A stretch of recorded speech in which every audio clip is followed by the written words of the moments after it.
The lowest prices. Never pay $15 a pill pharmacy prices again. Get Viagra for less than $3 a pill. Call 1-800-516-7602 today and save up to $500 and get 40 pills for just $99. Healthy Man is fast, easy, and affordable. Operators are waiting at 1-800-516-7602 to take your call right now. Call 1-800-516-7602. That's 1-800-516-7602. Again, 1-800-516-7602.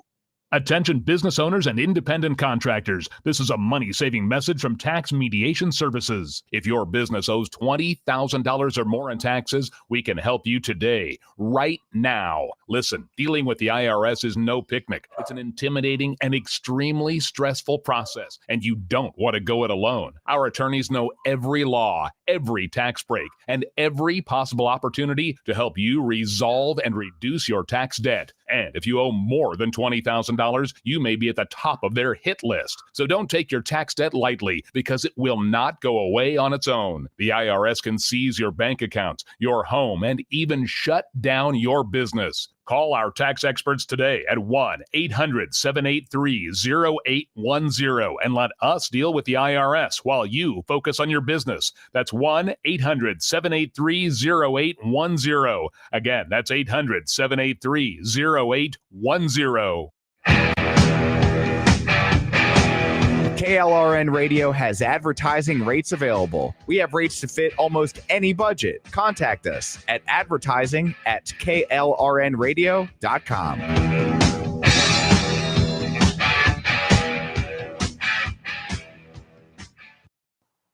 The following program contains coarse language and adult themes. Listener discretion is advised.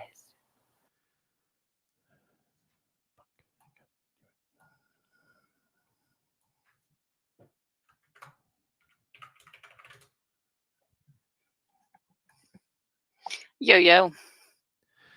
Okay, so hang on just a second, because something weird happened, so I got to get us back on track. Okay, well, I'll just go cold. No, because it actually changed our feed, so hang on. She was with the Russians too.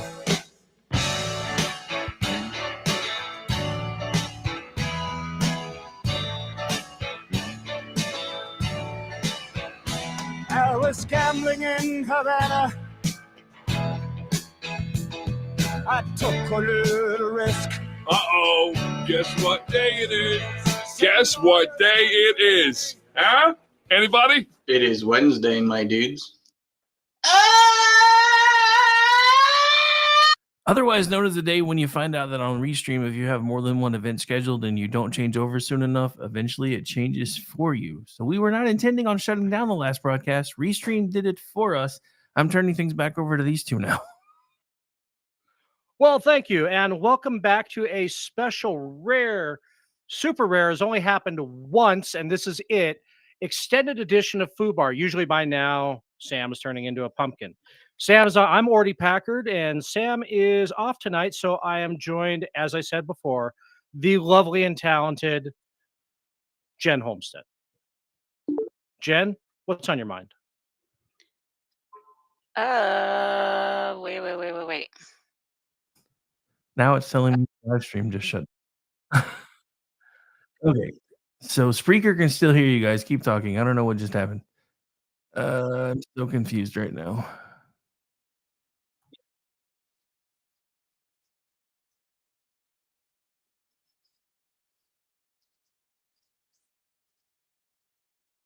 Oh, wait, hang on. I know what's going on. You guys keep talking. Hang on. Let me check something. Okay, so yeah, what I need you guys to do, because they can't hear you right now, but I can. So what I need you guys to do is in your DMs where I sent you the links originally, there's a new link. Go click that real quick. Because yeah, it actually changed everything over on me when you guys were on break, and I was like, "What the fuck is it doing?" It shut one feed down and automatically launched the other one. Anyway, so yeah, you guys are getting some interesting behind the scenes stuff today. So.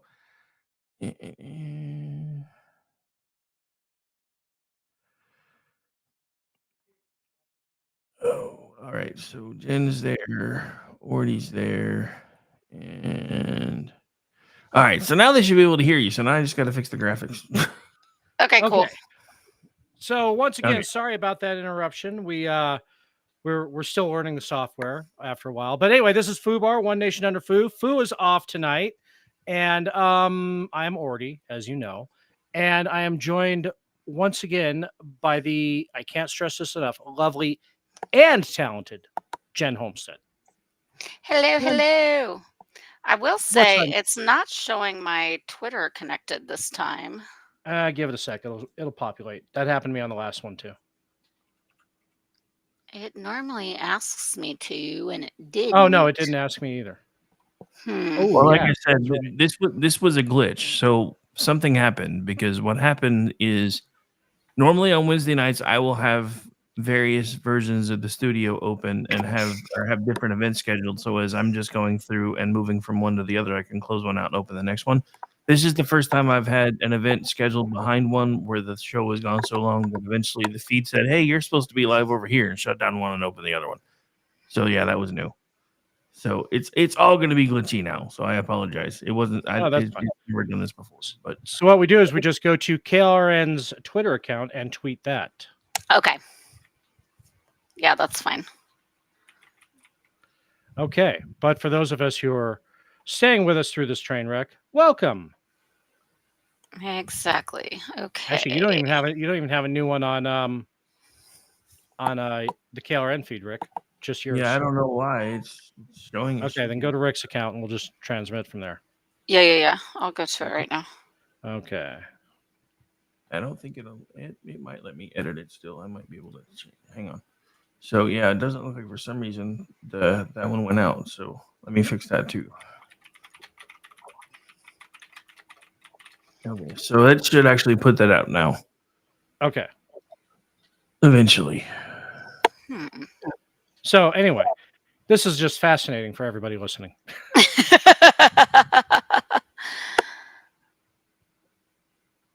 Yeah, well, this is a whole new thing for all of us, which is we've been only been using really, it for a really couple cool. weeks. Yeah, so it is really cool. I'm digging this. I'm digging this format. I am too. I love it. Yeah, I just want to learn all the technical stuff so we don't have things like this happen. Yeah. So, Jen. Yes. Hi. How you doing? Doing great. Good. So what else is on your mind? We kind of chewed up the last hour with fun stuff. But, Yes. So I did want, we talked about their meltdown about Biden, right? But now it's moved beyond that to where he's, people are actually calling for it. Like even the Democratic rep from Austin, Lloyd Doggett, put forth an official deal in the House to have him step aside. And so I think it's interesting to talk about what are their options here. And of course, Biden made a very definitive statement today via phone call with, bigwigs in the party or whatever about the future of his campaign. And, he said no one is pushing him out. He's not going to be going anywhere. He said, let me say this as clearly as possible, as I possibly can, as simply and straightforward as I can. I am running. No one's pushing me out. I'm not leaving. I'm in this race to the end, and we're going to win. He also made some other comment about always being down and out or whatever and not giving into that. And I'm like, since when? You've been on the taxpayer dime for 50 years with no threat of ever having to leave. Right. But okay. Yeah. And what I found interesting about that whole thing is, we talked about it earlier in that you have the diehards versus the realists now in the Dem party, where you have all these voices and in the media constantly battling with each other. And, like you had said, with Biden tonight, apparently there was a governor's phone call too. And none of the other Dem governors like Gavin Newsom. They all think the same thing. We all think that he's just a smarmy attention whore. And they weren't really rallying behind him either to get the nomination. But he came out today. He's like, I'm standing by the president, which basically I think that was the undertone of the whole governor's meeting was, it's not going to be you. So get in line. Yeah. Yeah. So I think too, he tries to come forward with this forceful statement. I think the other thing is though, is that, and kind of on the line with that, Governor Halls, it's not going to be Newsom, which is a little weird to me, considering how much they've kind of fawned over him the last 4 years. But that I know that a lot of it is they think that they can't do that without it being extremely bad optics to have Kamala out. So, well, and that's, we've talked about it. Rick and Stacey were talking about it before we came on too. And it's just when you make a diversity hire, and that was the only reason she was hired, you can't unfuck that. And then all of a sudden be like, you know what? Okay, so Biden's stepping out. Kamala, nobody likes you either. You don't get to be that. I mean, it's like all of a sudden, they've been keeping her on the back burner because everything she touched turned to shit for the last 3 years. Then they're suddenly going to be like, oh my God, she's the bestest ever. It at least turned to giggles. That's for sure. Right. So I do think that's a big part of their problem. We kind of talked about that on debate night as the people were melting, was like that is going to be a problem they have to overcome. I personally think they can overcome it. I think there's going to be an extreme sect that is going to freak the hell out over it. But I think overall, future Democrat Party, it's bad optics. I think they could overcome it. Do I think that means they would necessarily win? I'm not sure, but they're not winning with Biden either, probably. So I don't know that it's as, dire as they said, but you've got that section of the Democrat Party that's so left, that's so invested in these kinds of progressive ideals, for better or for worse, that, it was going to be very hard pressed for them to pull that plug. So then what do you do? I mean, you're stuck with Biden. I mean, her two biggest support groups, her two biggest allies are obviously Black women, which is funny because she never ran on being a Black woman. She always ran on being an Indian. It wasn't until she went. I was going to say, because she ain't Black. Right. Exactly. So, and then you have, white liberal suburban wine moms who are just allies because, that gives them their Black friend. Yeah. And that gives them their clout. And so that's the two biggest chunks who are voting Democrat now. They can't walk away from that. And Jen Van Laar, she had a great article about the Dems can do. Yeah, she's so great. The Dems can do whatever they want at convention. They can rewrite the rules. I mean, we've done it. With the Republicans have done it. The Democrats can rewrite the rules of convention with how the delegates are pledged, and that's fine. And then they can put up whoever they want. The one sticky point about that, because I did a little bit of research on that, all the campaign money goes away. Because you have the Biden-Harris campaign. So Biden steps down, all that money goes to Harris. And if they pick anybody other than Harris, they have to start the whole process of paying all the debts the campaign has. They have to 100% pay them all off. And then she can take that money and put it in like a leadership PAC. And then from there, she can distribute the money out however. But the Democrats shot themselves in the foot with having their convention so late. They wanted to have the debate so early and the convention so late that when things like this came up, people forgot, but it doesn't really matter because the delegates are pledged. So where are they going to get enough money to run a presidential campaign in 3 months? That is interesting because it was a question I had when stuff started going down with, because that's a logistical matter that is very hard to overcome, as opposed to the fact that the simple matter is, well, he's not technically the nominee yet. They haven't held the convention yet, so it's fine. But that's a more deep dive into it that creates a lot of problems. Like, it doesn't just transfer over. If you just gave money to Biden, it can't just transfer over to whoever the new Dem candidate is. Right. They can't just dump it back in the DNC and the DNC put it in the coffers of whatever campaign. They would try. But Well, I'm sure they would try, but you see, there is a higher power than the president of the United States, and that's the FEC. Mhm. So, they're the ones who make everybody cross their I's and dot their T's. For sure. Yeah. So, and I mean, even when you've got, party sweethearts like AOC, who is still under investigation for ethics from the FEC and from the House for how she has spent her campaign money and, her staffing money, even the bureaucrats, they don't like that. Yeah, and also you have to remember, as much as we're like, we've got rhinos, they've got dinos. Like they have people that are long seated in this party, that have been doing more of this kind of stuff, like the background legwork and the dealing with the financial matters and the seeing who's electable, how can we do this, how can we do that, for a long time, that just like don't take kindly to things being shaken up so much. So No. they're not going to be very willing to um kind of go with the flow, so to speak, on something like this. They like their apple carts unflipped. Yes, exactly. But I do think, oh, what we did not bring up yet. Okay, let's talk about it. Okay, we did not bring up. So we have applauded Trump for the last 6 days. He did Yeah. what he needed to do in that debate. He stayed quiet for the most part. He let Biden ramble on and lose his train of thought and not be able to finish sentences or even know what question was asked of him.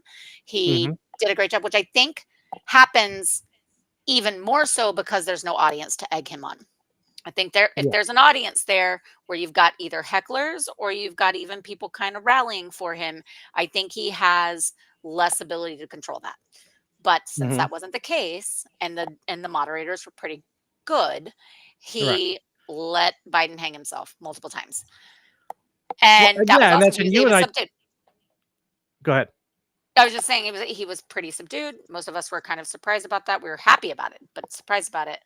And so again, for the last 6 days, he's been pretty subdued. He's been pretty quiet. And he still has not made a lot of statements publicly.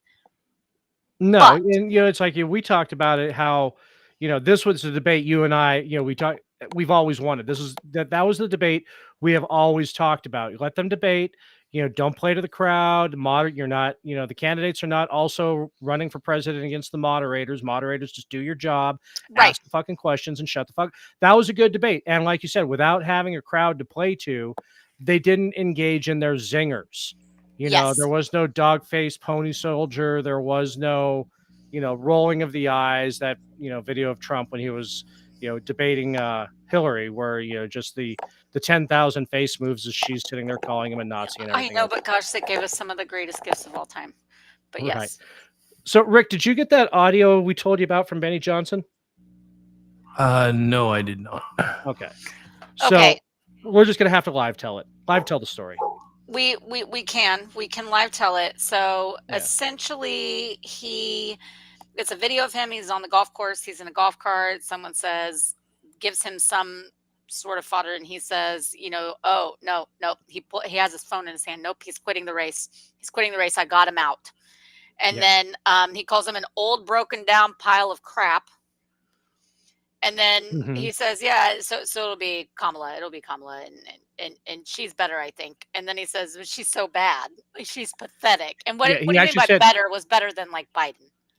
Right. Better than Biden, but still. And in a rare instance, I mean, it used to be rare. Now it's becoming more frequent. Yeah, he said, she's fucking terrible. She's fucking terrible. After he called her bad and pathetic, and then he said she's fucking terrible. Right. So, and he's just sitting there putting on his golf gloves, getting ready to go out whack the ball, and so it was like a candidate. So it was kind of like we got to see real Trump, and I think we all, we always see bombastic Trump. Yeah. But this was, kind of like he's in his element doing his thing. And I mean, he's in his element in a lot of ways when everything he does, but this is just, he's in his downtime. He's not guarded. He's on a golf course, somebody's got a camera because they're getting a selfie with him. And it's not like they're, so it's just kind of like, it was a rare candid moment that you see from Trump. And it was actually kind of funny. It was just like, and then, his Truth Social tweet after is, I have to be the first person who's ever got a president to quit after one debate. Yeah. So Even yeah. though Biden's saying he's not quitting, but whatever. But The I most get, amazing thing was him shutting up for 6 days. yes. And so that's what I was going to say. It's like, it's amazing. We kept saying like, okay, actually, this is the best strategy. Just be quiet. Right. Let them Yeah. freak out over all these things. Don't change the news cycle. Make them sit in it. Make them wallow in it. Make them have to eat each other and all of that kind of stuff. And he's done that. And now this still wasn't a statement. I mean, he ended up having to comment because this video got leaked, but he didn't give Right. some like major statement. He didn't go, I'm gonna blah blah blah blah blah. Like, this was just overheard. He's driving the golf cart. He's putting on his golf clubs. Someone's saying, they're like, whoa, what? Blah, blah, blah. And he's like, yeah, broken down pile of crap. And the funny thing is, like you said, he didn't say it in his performance voice at all. Right. He said it the way that you and I would be if we were on the golf course. And I wouldn't be playing, but I'd be driving the golf cart and definitely helping you Sure. drink the beers. And Right. we would be like, that fucking idiot. Yeah, absolutely. Huh. Did you see what I did? Yeah. Absolutely got Just that piece of shit out. right. Just Yeah, you'd musing. just be Just scrolling our musing. phone, looking at news, and going, "Holy shit! I got that guy to drop out. That's fucking awesome." Yeah. You know? We'd be like, hey, did you see I got that troll to delete their account? Yep. Right. That's that. Yeah. Uh, I got you that know, Libertarian for Clicks to block me. You know, just oh my gosh, yes. yeah. But yeah, so I find that I think he's done a great job with that, which is crazy because Trump doesn't ever go a week without commenting on something as monumental as this in a very official capacity. Whether it's Truth Social, whether it's at a rally, whether it's holding Yeah. some sort of press conference or making sure he's in front of a camera on purpose to be able to get these digs in. He doesn't do this. And I think that is I think it's encouraging to see how he performed in that debate, how he didn't let him he didn't take the bait multiple times, let Biden ramble on and look terrible. And then he's been pretty quiet the last 6 days until this video was leaked. But even that, again, like we said, is just normal, like talking to my bro's father. Right. And this is the smartest thing he can do. And it's encouraging that if that's how he can act for almost a week now, that he really can do this without being the boobity boo boo boo guy, just the name Right. call here and the name call there and the all caps here and all cap. I mean, it'd be great if he would continue more of this as we move along through the campaign. I don't have a Well, lot you of had faith, commented. but he's proven he can do it. What you'd commented before the show too, and I agree with this also, is that organic conversation where she's fucking terrible, and he's, you know, that there was no nicknames, no, Right. no, just butchering of an excellent meme. You know, is because it's like calling, Elizabeth Warren Pocahontas. He fucked up the joke. It's Pocahontas because she's a fake. Right. That still pisses me off to this day. So it just, you fucked up a good meme. And so, yeah, no nicknames, no stupid little, whatever, little baby names he comes up with shit. Just they're fucking terrible. That was awesome. Sucks. Yeah, I know. I identify with that. I say that same thing. I sit there with my husband on the porch. I'm like, God, you're so fucking stupid today. Right. That's how we talk. That's how we react. That's how we, So I think that, and then also along, Biden saying, I'm staying in, I'm doing this, I'm doing that. It's all these, we've talked about all the meltdowns, but some of these opposing headlines that since he said that, since he's definitively said, I'm not leaving, I'm staying in, oh my gosh, I've always been counted out. Okay, when? But sure. Right.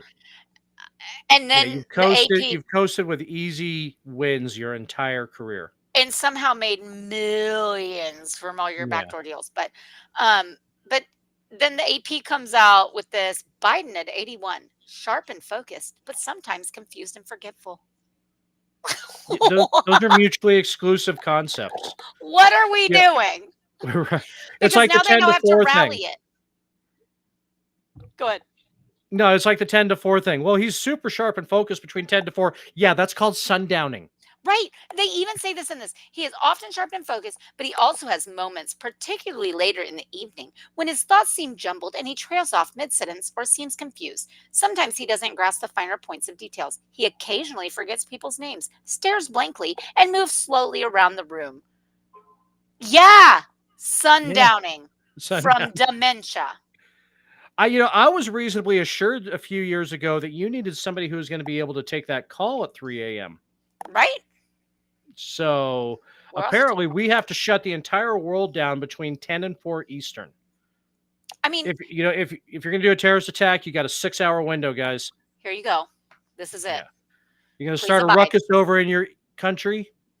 Please gotta wait. follow the polite rules of war Right. and do this for us.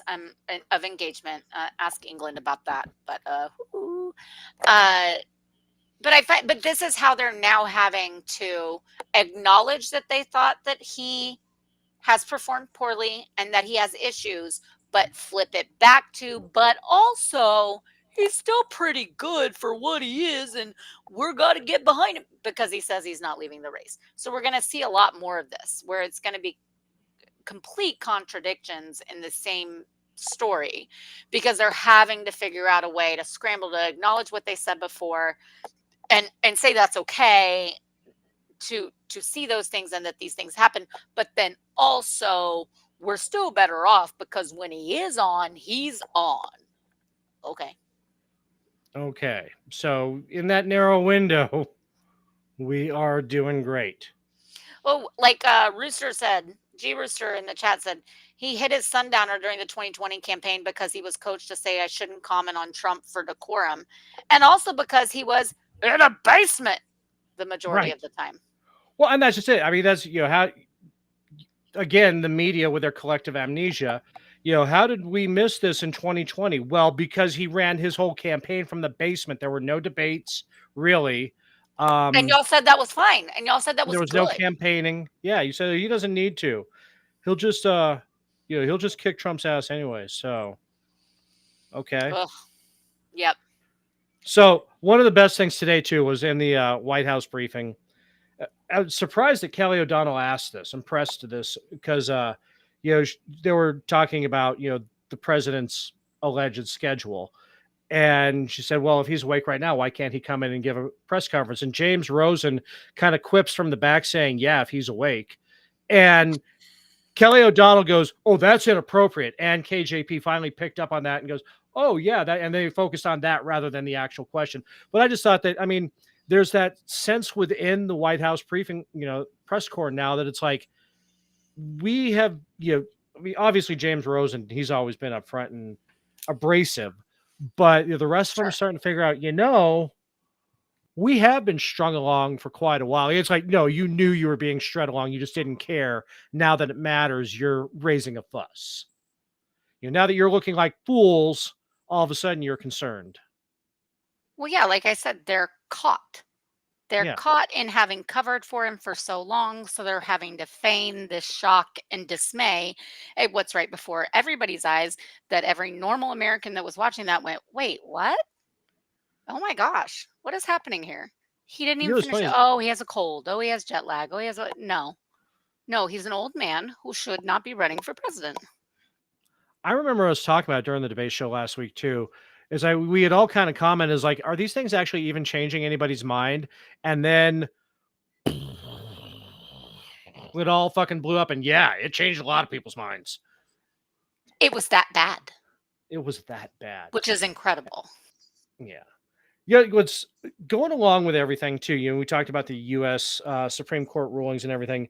The one that absolutely everybody has just become unhinged over was the J6 ruling. And it's a very simple ruling. It's like, look, no, the president does have immunity when he's doing jobs, like bombing American citizens with a drone in Qatar. But, it's up to the lower courts. We're going to kick this back to the lower courts. So they have to find things that are not presidential responsibilities, things that he did that aren't in the job of his role as president of the United States. They didn't say, he can actually go out and shoot somebody on Fifth Avenue and have no repercussions or anything, unless that, happened to deal with something of being the president, like he was under attack from. But the collective outrage over that, we now have the left, who has always called us tyrants and Nazis, vomiting their deepest secrets and desires all over social media, wanting to be tyrants and Nazis, going yes. after killing their neighbors with the Trump sign, killing their neighbors with the Gadsden flag, killing their neighbors with the Tree of Liberty, and just it's like it's become fanfic. And the best part about it, Secret Service has noticed. Well, like we always say, scratch them, find them. But it has been amazing that they've gone, well, so what's to stop, like, Biden should right now go, drone strike Trump. And then someone responded and said, you only got 6 months, buddy. And they responded and was like, this is a threat, tagged all the agencies. Is like, it's 6 months until he'd be out of office. So you've got 6 Right. months for Trump, for Biden to be out of office, that Trump would then maybe take over. So you've got 6 months. It wasn't, you're the one that made a threat, you dumbass. You literally Well, that was asked like for the president to drone strike his political opponent. And the wild freak out and misunderstanding of this ruling is so outrageous. And people start posting all of these other things that they're like, well, they can just do this now and he can do that now. And and so Biden should, and Biden should, and Biden should. It's like, what do you not understand about the executive? Well, and it was like, Executive. one of the best things with all those meltdowns is that little weenie Harry J. Sisson, whatever. He went on a little rant about how Biden should, on one of his video rants on how Biden should kill Trump. And Trump's lawyer goes, expect a visit, little guy. The Secret Service is going to be going by. So, yeah, that'll be fun. And I do think there will be some, some very serious looks at some of this stuff. Particularly the way in which some of these people are so boldly saying some of it, and they're serious. They're not. They're like, no. Well, then if it's immunity, then it's immunity. And I know they're also being partially facetious, but they're serious in that they're like, well, then I want my guy, while he's in power, to exert as much power as possible against his political opponents and to rule the American public. And even during the Chevron situation, I had someone that said, oh, okay, so now we're going to be ruled by blah, blah, blah. And I was like, there's your first problem. You're okay with someone ruling you as long as it's the right person that you like to rule you. Right. You enjoy a certain boot on your neck. Well, because it's the age-old thing, though. Like, they think that it's never going to really happen to them because of their guys. It's all they're only going to do it to other people that they don't like and are deserving of it. Which is all the anarcho-communists. Ask Harry Reid how that goes. Right. Yeah, all the anarcho-communists during the Bolshevik Revolution, they all thought they were going to be mid-level factory managers. They didn't think they were going to get sent into the East or walked into the woods. The first thing you do when you seize power is you get rid of the revolutionaries because they're going to be the ones to revolt against you too. Well, and they also know too much. Yeah. They did the dirty work for you, and they know what it took to get there. So you have to take them out. I think it's also the same thing as I was saying about the,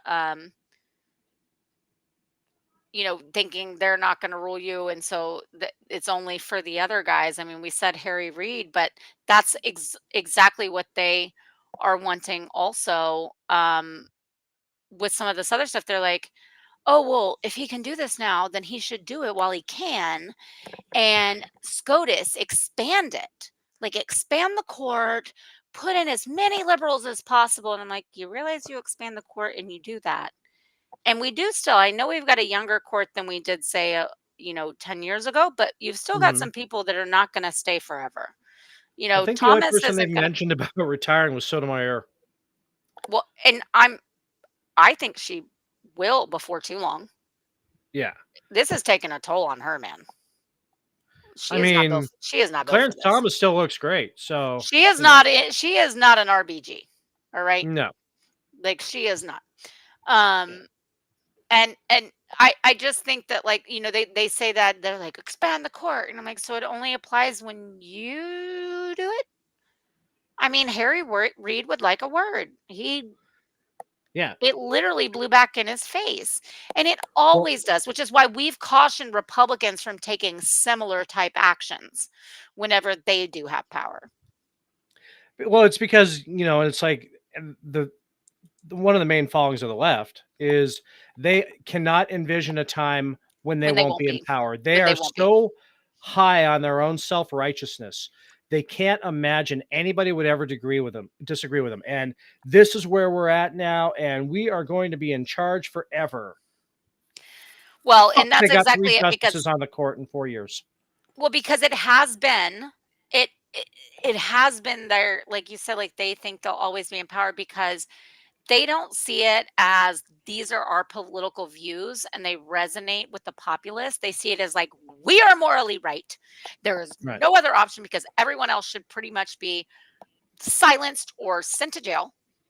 And so there is no other way. That's why they are so proud and fine to be vocal as for something as small as like being like saying whatever they think under their real name on Facebook, or proclaiming things at their job, writing notes about stuff, demanding things in a public sphere. They want to be recognized for what, and they can talk openly and loudly about all of their beliefs, no matter how left, no matter how progressive, no matter how wild, in any given place. And if someone goes, they get to go bigot, racist, homophobe. Yes, because that's the sign of true oppression is when nobody challenges you. Yes. And they think, though, that they are so just naturally and fundamentally correct in everything they do or think. See, is where I don't think that. You know what I think? I think I have my set of beliefs. I think that I have my principles. And I think that you have a right to disagree with them. And I don't think I should impose mine on you and you should impose yours on me. But at some point, we're going to vote for people that then extend our beliefs into Congress. And I prefer that they suggest legislation that I believe is right. You will do the same thing. Sometimes I will win. Sometimes you will. That doesn't necessarily mean that, we can never, this is the only way forever and ever and ever. Now, there are some absolutes. There's Second Amendment. There's like, I'm sorry, we don't kill babies, human right to life. But there are some things like that. But overall, there's a lot of other stuff that has a lot of policy differences, and we have different interpretations of things, and that's okay. And for a long time, we agreed to disagree. We didn't discuss in polite circles so that we wouldn't cause fights, those kinds of things. But now it has become such a fundamentally moral thing to where now I feel mine is a moral thing because you are so egregiously aggressive towards me if I even dare think something different. And you will call me every name in the book that I'm sorry. No, I am the one in the moral right now. You just gave me all the ground. Yeah. Every bit of it. But they can't possibly imagine they are so righteous, even though they're such hypocrites and they're such assholes and they're such liars and they're so sneaky and like it's crazy. But they are so righteous that theirs is the only way, and everybody else must be labeled as something. They must be canceled and they must be eradicated from polite society. And they actually believe that if you don't agree with them lockstep on everything, that you are vermin to be eradicated. And that's not hyperbole because I have seen that all over Twitter the last 5 days. So that is actually their viewpoint. Right. While we're talking about... And I've seen it from the right too some. I mean, I said something not very long ago about, some of my good friends are liberals, and it's fine. We know that we disagree. And we're okay with that. We don't discuss it like crazy. Like sometimes stuff comes up, sure. And there's a thing here or there. But like for the most part, we have a lot of other things we value about each other. And we leave it there because we respect each other. So we don't try to make everything about politics in our everyday lives and about our friendship.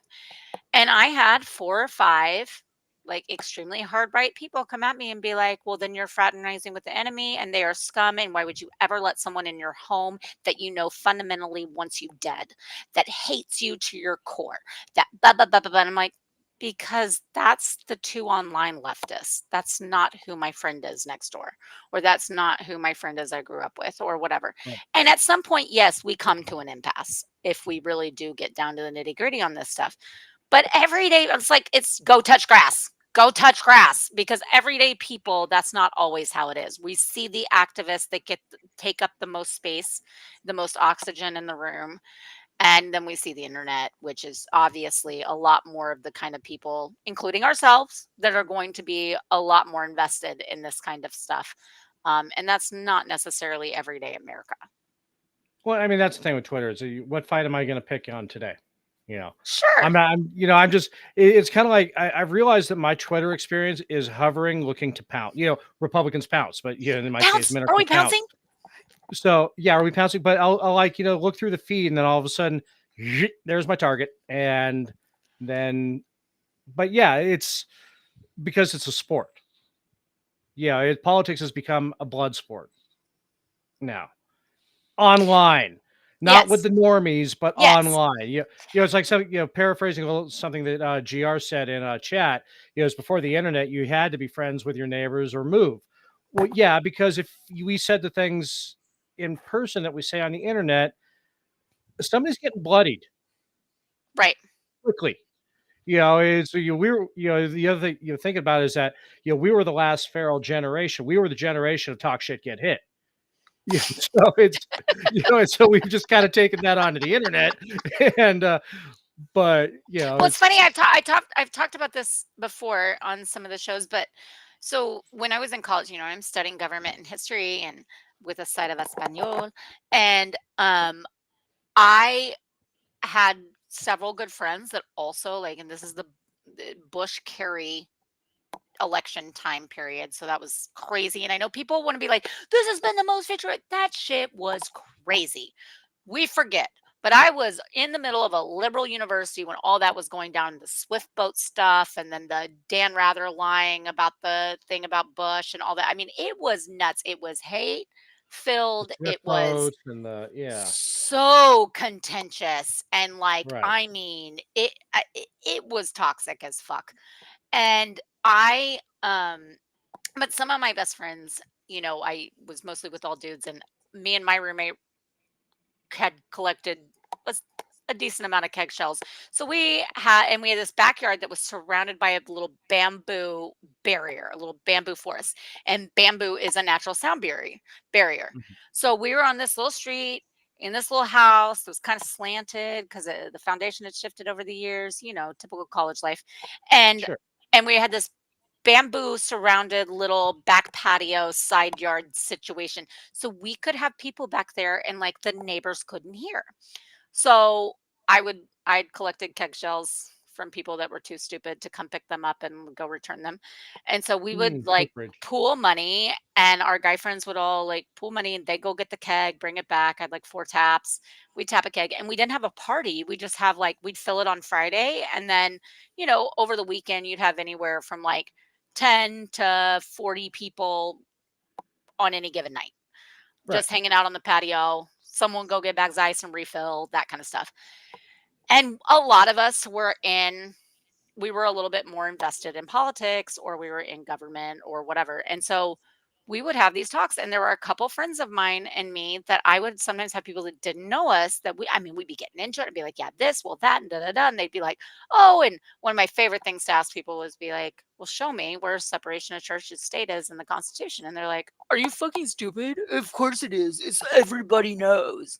And I'd pull out my pocket Constitution like the big ass nerd I was and be like, find it. And they would seriously pass it around and spend an hour thumbing through it, trying to find the separation of church and state. But we would get really heated and stuff. And people that didn't know us would be like, oh my gosh, this is really awkward. Are y'all okay? Are y'all okay? And they'd especially think, because they're big, tall men and I'm a little tiny woman, that they'd be like, are they bothering you? And I'm like, no, man. And they're like, oh my gosh, seriously, Jen, you think? She can hold her own. She's fine. But if they didn't really notice, but we would go back and forth, and we loved to do it. We did it all day. All night on the weekend nights over a keg, and we just had the best debates, but they were debates. Right. We got frustrated with each other sometimes. We thought that they were talking over us. We couldn't make our point, all that kind of stuff. But But they were debates and we were still like hugging. And the second that like I walked away over here and I'm talking to someone else and a friend that I'd just been arguing with would walk over and be like, need a refill? Okay, cool. I got you, girl. And go do Sure. that. And like we're hugging, we're high fiving, and then we're also finding common ground. Things that we maybe don't totally agree on, but we're kind of getting close to the same page. And I think that is so missing with the internet era. Nobody talks face to face about that, and they're too scared to debate because they're only used to debating behind a keyboard where they don't have to actually face any real repercussions. Well, And not just that, when you're on the internet, you can back up your position immediately with a 15-second Google search if you're mhm, right. And true. it's like we back in, had to remember shit because we Yeah, would have to recite it. So, when somebody says, it's the separation of church and state is in the Constitution, where? Or yeah, like you said, or we're a democracy. It says so in the Constitution, where? right. Because it doesn't mention democracy or any version of democracy anywhere in the Constitution. Or so it's kind of like, well, where are you getting the fact that we're a democracy? We would have to know that, Yeah, we would have to come straight, Yeah, we would be voicing our opinions, but we would have our shit memorized and able to, so when you try to have that conversation in meet space now, they don't have, their Google or they're on their phone real quick trying to find, something that'll confirm their bias. So you're just like, what, I'm just not even going to bother. Thank you. Can I get my latte now? right. But it is, but I do think that that's kind of a lost art of like being able to argue with other people without turning personal, without getting mad. Like, and I'm talking about, real people in real life. I mean, the internet's the internet. Let's go for it. But I mean, it does add to it that, you know, that I could have a neighbor over and we realize we don't agree on something and we could discuss it. Either we could say, you know what, we don't agree, let's not talk about it. Or we could have a pretty fervent discussion and it not actually affect each other in the way that gets like vitriolic. Like we could have that discussion, talk about it for a little bit and be like, okay, okay. And I learned a lot from those things because and I told one of my professors this who was like, man, because he was the one of those ones that would always like be sitting there and of course I had a different name then, but would go, um, someone would say something pretty bombastic or like really like, ooh, leftist definitive, and then and no one else would raise their hand and he just scanned the classroom and he'd go, Miss Holmstead, do you have anything to add? Well, since you Boy, asked. do I. Well, since you asked, kind of deal. And it was like constant. Everybody would kind of groan because they were all in lockstep and I was not. But he loved, and he was liberal, but he loved that. He loved us being able to talk. He loved us being able to have this debate. He encouraged rigorous debate. He drew the line at name calling or anything like that. But it really helped me and I loved listening to all of what they would say, even sometimes what it would make me really mad because it helped me shape my arguments better. It Sure, helped me absolutely. learn what I was arguing in a more intimate way. Like it really fine tuned and focused my beliefs, why I stood for them, what backed me up in standing for them, and what sources I could use to back those up as well. And you don't get that as much when all you do is just copy paste links so much that you don't even really have to read because you just found the first one that agreed with you and you just put it in there. Well, and that's my favorite thing too is when when you're arguing with somebody on Twitter or wherever, and they just they drop they'll drop a rig here, dumbass. So you didn't actually read this, did you? No. The headline supports your argument, but get down into the third paragraph because that's usually where they'll start to bury the actual truth. Yes. Is down in the third graph. So it's kind of like, okay, you read the lead. Now read this section here I've highlighted. You're welcome. Right. I'll be over here and you want some ice. It is funny. It is funny also that like those same people that I argued with in college all the time are still my really good friends. And what they post on Facebook, I roll my eyes because I'm like, oh brother. But if we were actually and they're like so definitive and so like, and if you think this, then blah blah blah blah blah. But I know better because I actually know them, number one, but I've also had these arguments with them in person. So if we do see each other and I went, okay, good link there, why blah blah blah blah blah, I know they're not as hard lined as even they present there they will have the conversation with me and we won't yell at each other. Like, we'll be fine. We'll have an intellectual discussion and a rigorous debate. And I wish more younger generation, and honestly, even some of the boomer generation that kind of missed out on that because it was too polite to talk about, like they were too polite to talk about any of it. So you kind of got the youngins and the oldins that did not do much of that actual like in-person debating, defending, and listening and learning. That I wish that they had a little bit more of that in-person situation, which they're not even getting sometimes in college right now because they don't even have to go to class. And I think there's a real miss there. Yeah. Which is why you get safe spaces and things like that, because no one's ever had to hear an opposing view or defend their Right. position. No, you can't be challenged. You can't have your view And challenge challenged is because so important. that's racist misogyny. That's offensive. It's offensive. You are No, and I'm so glad. Christian I'm so Manoa. glad I went to such a liberal university where I was conservative and I had to constantly defend myself. And I had to constantly assert my positions and I had to back it the fuck up. And 9 times out of 10, they went, well, okay, fine. Like you get to believe that. And I'm just, okay, all right. That's fine. Because they couldn't really shut me down with facts. It was feelings. So we got one more thing we Always got to feelings. talk about before we wrap it up. Go. for it. Somebody has tried to take down a national treasure. Oh, no, what? Telegraph from yesterday. Dolly Parton's literacy program is white saviorism. No. Do not fuck with Dolly.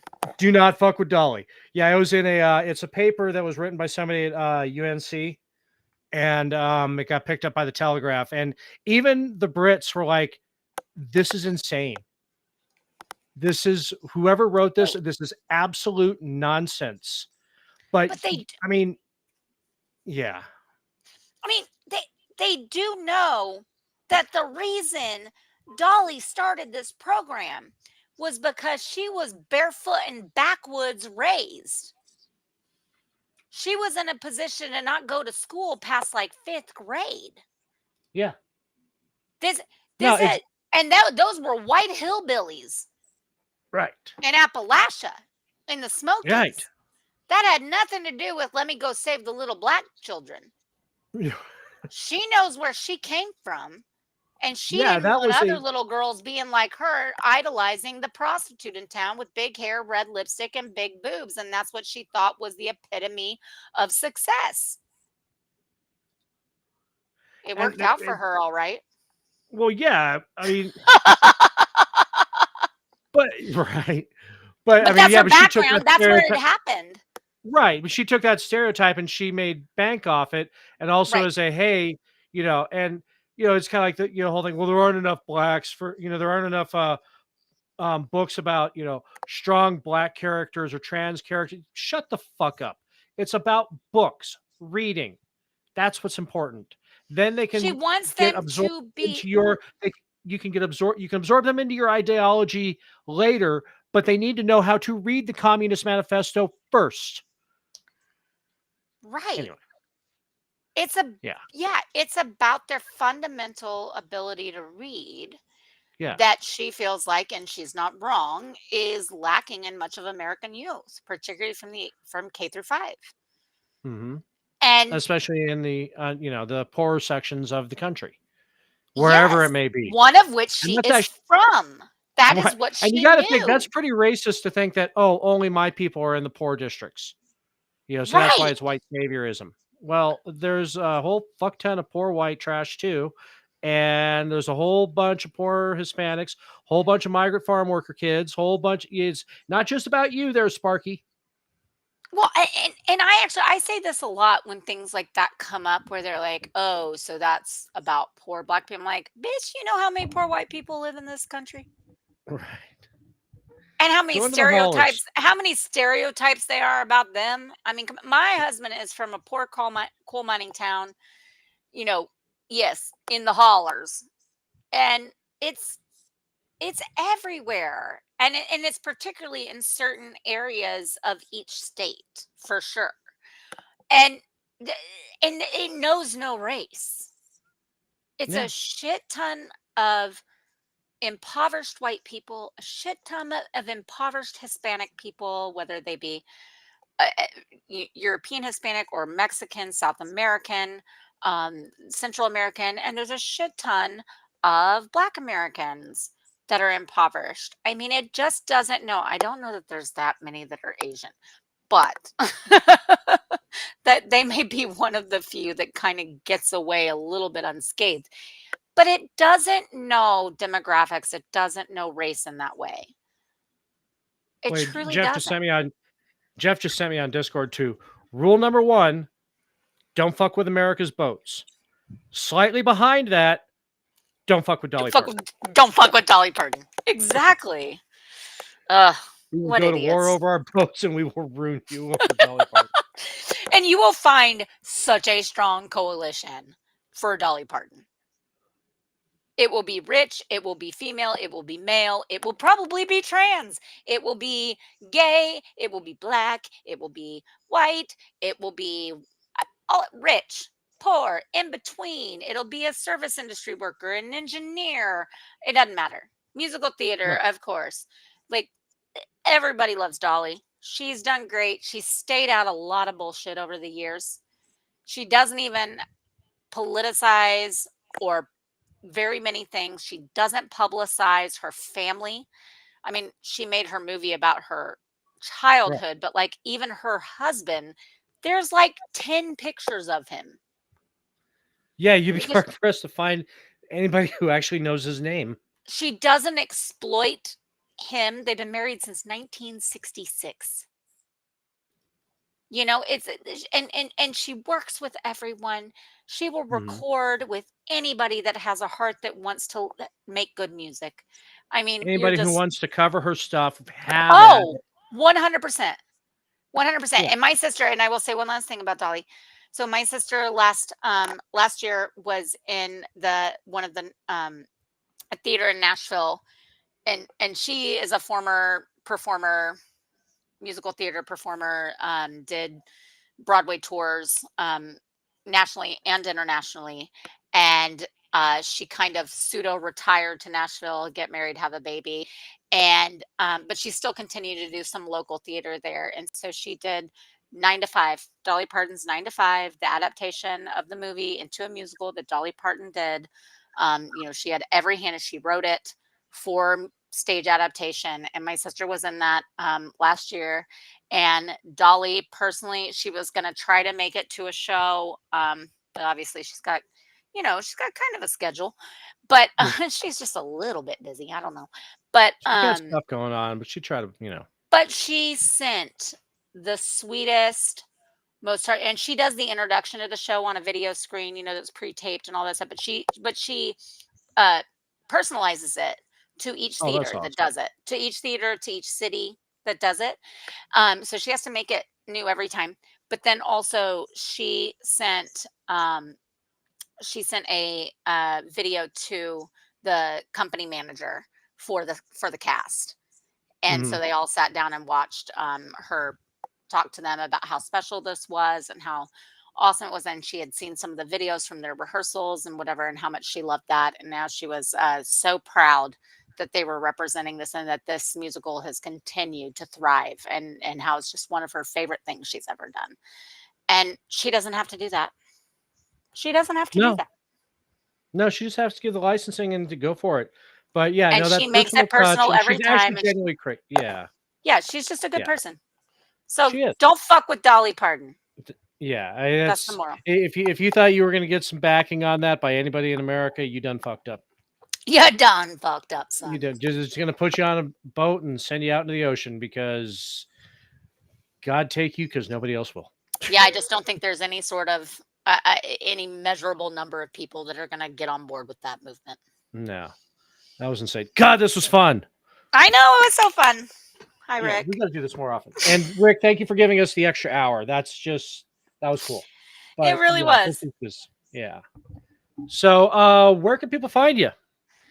Oh, you know, over on the old Twitter Rex at J Homestead. I'm pretty much that everywhere that you want to look.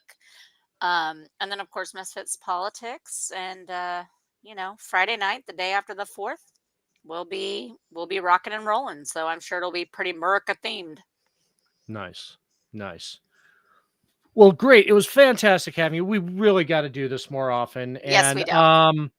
If you're looking for me, you can find me as Ordnance Packard on Twitter. I'm off the rest of the week. Next week, I will be on Rancor Steve's Manorama Rumble. You can also find that on X. And then Rick and I will be back the following Wednesday after that. Again, thank you so much. This was just so much fun. I know. It was so great. I'm so glad we did it.